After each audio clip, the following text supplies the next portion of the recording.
నమస్కారం అండి. Indira's kitchen and లివింగ్కి సాదర ఆహ్వానం. ఎలా ఉన్నారండి అందరూ? ఎవరి జీవితంలో ఉండవో చెప్పండి.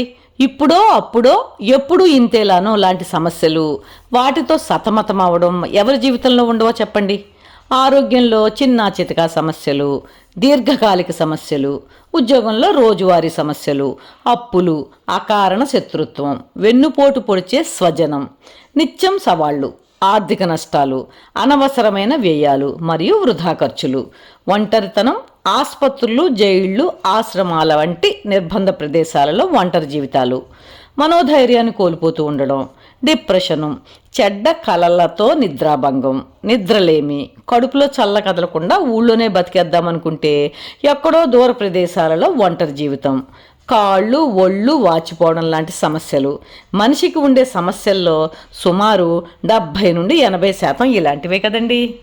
జ్యోతిష శాస్త్రంలో ఒక జాతకుని లగ్న చక్రంలో షష్టమ స్థానంలోనూ, ద్వాదశ స్థానం వ్యయస్థానం ఏ రాశి అయింది, గోచారంలో అంటే ఇప్పుడున్న గ్రహ సంచారంలో ఏ గ్రహాలు ఉన్నాయి అనే వాటిపై ఉన్న ఫలితాలను బట్టి ఆ జాతకుడు ఇలాంటి సమస్యలకు గురి అవుతాడుటండి.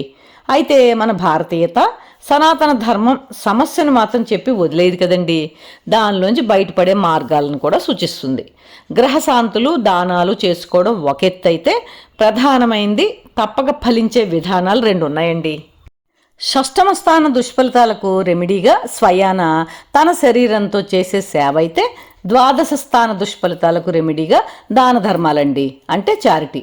మీరు గమనించే ఉంటారు, సిక్కులు రాష్ట్రపతి లాంటి ఉన్నత స్థానాల్లో ఉన్న గురుద్వారాలకు వెళ్ళి అక్కడికి వచ్చే భక్తులకు చెప్పులు తొడవడం దగ్గర నుండి రోటీలు చేయడం, వంట వండడం, వడ్డించడం, తిన్న పళ్ళాలు కడగడం, పరిసరాలను చీపుళ్లతో శుభ్రం చేయడం, వయోవృద్ధులకు, అంగవైకల్యులకు స్వయాన వారి దర్శన భోజనాదులకు సహకరించడం లాంటివి వారు శరీర కష్టంతో చేస్తూ ఉంటారు.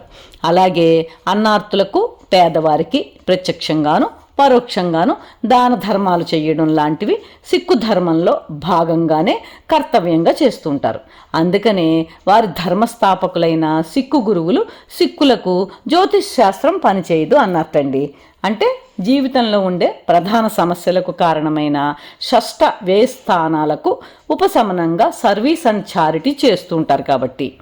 అయితే ఇందులోంచి మనం నేర్చుకోవాల్సింది ఏంటి అంటే, నేను, నా గొప్ప, నాది, నా కోసమే అనుకోకుండా మానవ సేవ, యథోచిత దాన ధర్మాలు మన ప్రవృత్తిగా ఉంటే ఎలాంటి కష్టాలు, బాధలనైనా అధిగమించవచ్చండి. ఈ వీడియో కనుక మీకు నచ్చినట్లయితే లైకు, షేరు, కామెంటు చేయండి. సబ్స్క్రైబ్ చేసుకునే వారు ఉంటే సబ్స్క్రైబ్ చేసుకోండి.